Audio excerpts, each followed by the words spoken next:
Hello, this is Corner Invest. Today I'll be talking about the stock that I'm planning to make 10% of my entire portfolio. So in today's video, we'll be talking about a few things. We'll be talking about the stock that I plan to make 10%, how to value a stock, as well as valuing that stock.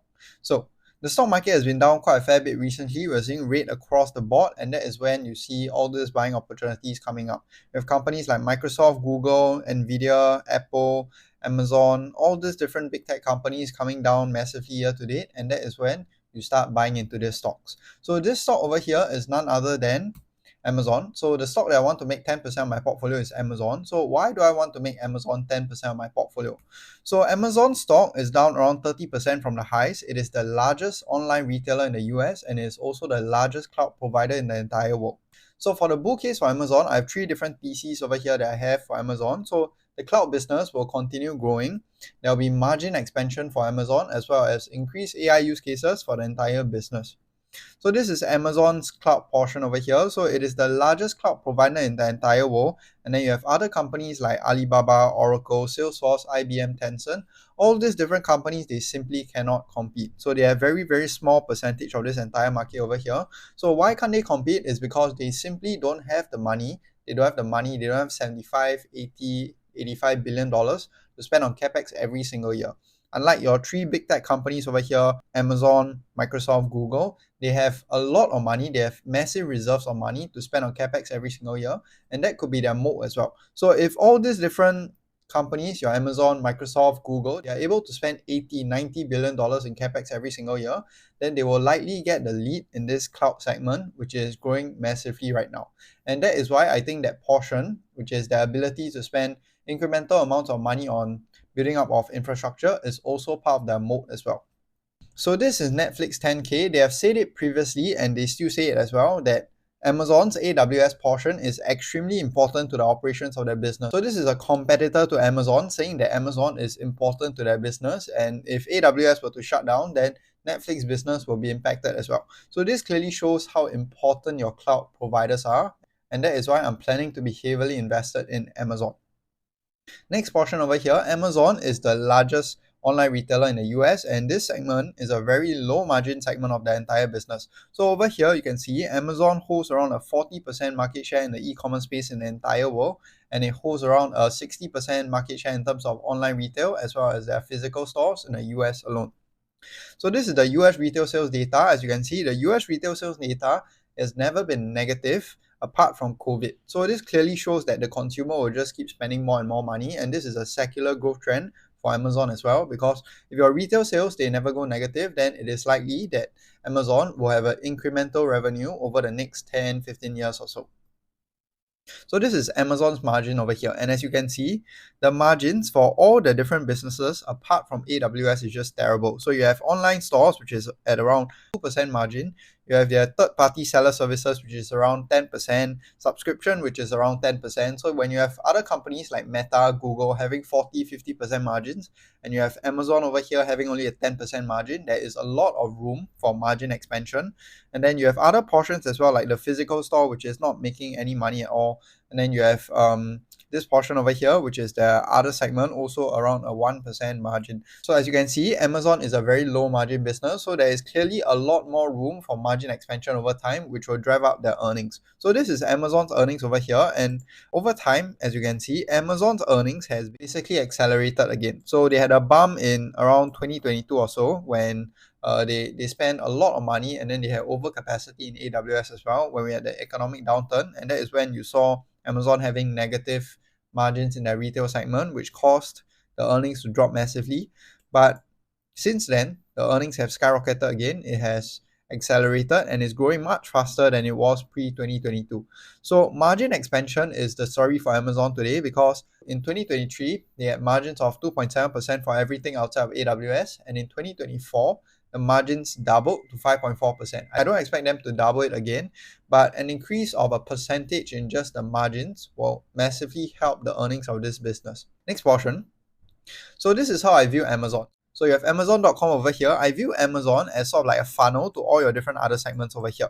So Amazon is the big business. It is the platform used to drive people to all your different other platforms, which are much higher margin, which are much more important to Amazon as compared to their main platform over here. So this main platform over here, I don't need it to make money. The other portions are the one that is going to make Amazon a lot of money. So your Amazon Prime, which is your subscription business, currently now at around 10% operating margin. The margin is still terrible and it has a lot more room for expansion. Same for a third-party seller. Third-party seller is around 10% as well. And then advertising is around 10% as well. There's no reason for advertising to be at around 10% when you have Google, Meta at around 40 to 50% or so. So this is how I view Amazon over here, and it's a platform that is extremely incredible because you have all your different network effects coming in and locking everyone in the Amazon ecosystem. So these are some of the Amazon bear cases over here. So the first bear thesis is that the capex is rising, and when your capex is rising, it could lead to a lot of depreciation and amortization over the next few years or so, and that is where you see Amazon's sort of like earnings being hurt in the future. So they're currently having around a $20 billion in depreciation in the past 1-2 years or so, and that is expected to increase to around 30 billion or so if Amazon continues spending so much money on capex. So this could hurt earnings, but for me, I don't think it is a concern yet because Amazon's ROIC is still increasing. It's been increasing over the past 2 years or so. In fact, it has skyrocketed. And as long as the ROIC can maintain, I don't think the capex is a problem because it clearly shows that the company is able to use the capex to generate upside returns on their investment. And capex also has a lot of use cases for Amazon. So besides building up the data center, they can also use the AI capex to increase the efficiency on all the other businesses that they have. So your Amazon Prime, your logistic business, your third-party seller business, and all that as well. So there is a lot of use case for Amazon's capex. And even if they were to spend the capex on AWS biggest customer is Amazon itself. So you can see how the money flows, and that is going to generate incremental returns for Amazon over here. Next bad thesis is the tariffs. So Trump over here, he's placed around 254% tariffs on China already, and you have 50% of Amazon's third-party sellers from China, and 40% of the sale comes from China as well. So for this portion over here, Amazon's business has around 60% of its revenues from online retail and as well as physical stores. So you will see the revenues being hurt if, let's say, the trade between the US and the China just stops completely. But for me, I don't think it's a problem yet. Why? Because Amazon's portion of that two businesses over there, it is very low margin. And I see it as sort of like a funnel for you to funnel to all your different other parts of the business. So again, first level thinking, it's going to hurt them. Second level thinking, it is only a small portion of their business. The core business, the main growth drivers will be your AWS, your advertising, as well as your third-party seller, and all your different other subscription models as well. So those portions are the ones that are going to help Amazon gain incremental returns over time. The online business, the retail side, is only just a funnel to bring in more traffic, more volume, and more sales. So this is why I think Amazon stock will outperform over the next few years. So over here, this graph over here is price to operating cash flow for Amazon. So the price to operating cash flow for Amazon is now at a historical low. So in 2022, for example, the price to operating cash flow was at around 20 times or so. And now we're around at a 15 times. So although Amazon is much lesser growing now, it is much more slower growing as compared to the past. I don't think a company as monopolistic, as big as Amazon is basically justified to trade at around a 15 times price to free cash flow. So I do believe that Amazon deserves around a 20 times price to operating cash flow, and you have this company over here that's growing operating cash flows at around 20% or so. So there's no reason for this company to trade at around a 15 times price to operating cash flow. So this is the first time that we're seeing Amazon stock being detached from the EPS. So over the past few years or so, as you can see, Amazon stock has followed the EPS for the most part. And now we're seeing a very massive divergence between the earnings of Amazon as well as the stock price of Amazon. So this could be a buying opportunity for you if you're looking to enter into Amazon. And that's what I've been doing over the past few months or so, building up my Amazon position. So next portion I'll be talking about is how to value a stock, and I'll be valuing Amazon as an example over here. So there are a few methods for you to go and value a stock. You have your price to earnings ratio, price to free cash flow, as well as price to operating cash flow. Those portions are just numbers for you to see to basically gauge how expensive or how cheap a business is. So typically for the S&P 500, you want the price to earnings to be at around a 20 times to around a 24 times. That is normally the fair value range but it also depends on the quality and the predictability of the business as well. So for more predictable business, it is justifiable for them to have a higher price to free cash flow or price to earnings as compared to a much less predictable business that is commoditized or more susceptible to like economic cycles and all that. The other method is for you to use your DCF calculation, which is your discounted cash flow calculation. This one I'll show you later on, as well as the EPS calculation over here. So for the discounted cash flow calculation, this is basically calculating how much money, how much cash a company can generate for the next few years or so, and then you discount the future cash flows to the present value. So why do you need to discount those cash flows is because money that is obtained now is much valuable than money that is obtained in the next few years or so. Because for the money that I have now, what I can do is I can put it into risk-free treasuries and earn basically interest on them, whereas the money that is collected next time, I won't be able to do so. So that's why I need to discount the money back from the future and assign a suitable discount rate. So two portions over here that I'll be talking about, the growth rate as well as the discount rate. So for the growth rate, what you can typically do is to go and look at your industry average, look at some analysts, look at the history of the business, as well as understand the business so that you can sort of like figure out what a suitable growth rate of these companies are. Typically, you want your growth rates to be as conservative as possible, taking into account all these different portions over here. As for the discount rate, you can either use the risk-free rate or you can use just a standard 10%.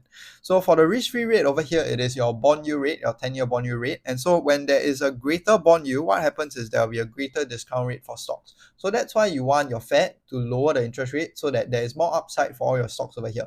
Because your stocks are trading at around a 4% earnings yield right now, whereas your bond yield is trading at around a 4% bond yield as well. So normally you want your bond yields to come down so that your risk assets can go up. Next portion over here, I'll be showing you Amazon's valuation. So this is Amazon's valuation over here. So this is basically what the stock market is pricing into the stock right now. The stock is currently trading at $172, and this is what the markets are pricing in. So they're pricing in around a 15% growth in terms of their operating cash flow over the next 5 years, and assuming a 15 times terminal multiple, which is the multiple that it is trading at right now, you will get a $172 stock price, which is its current price. But if you're to look at the growth rate of their cash flow from operations over the past few years or so, which is their operating cash flow, it's grown at around a 25% CAGR over the past 10 years, around a 36% CAGR over the past 3 years or so. So the 15% that I put earlier could be a lot more conservative, and I do believe that Amazon could easily grow at around a 20% or so. Next method for you to go and calculate intrinsic value of a stock is to use your EPS calculation over here. So for your EPS calculation over here, what you're doing is you're predicting the EPS growth over the next few years for a company, assign a terminal multiple based on its peers, based on the history of the company as well as the predictability of the company, and then you find the compounded annual growth rate of the stock. So for Amazon over here, this is what I did. I had the 15% growth rate for one of them as well as a 20% growth rate for the other one of them. So this is the 20% one is what analysts are projecting, and the 15% one is the margin of safety calculation that I have over here. And so assuming Amazon holds around a 30 times earnings, it is currently trading now at around a 33 times earnings, and assuming the stock price now at around $172, as you can see, Amazon is quite undervalued right now. So for the conservative estimate, it is projected to have around a 14% CAGR over the next 5 years or so. And for the more base case one, it is at around a 19% CAGR over the next 5 years. So normally for your stocks, what I typically want to achieve is around a 15% CAGR. That is when you double your money every 5 years. So Amazon's base case over here, in fact, the bearish case over here, it is close to that value already. And that's why I think Amazon at its current price today is presenting a decent buying opportunity if you're looking to enter into Amazon stock. I hope you guys have found this one useful, and please invest safe.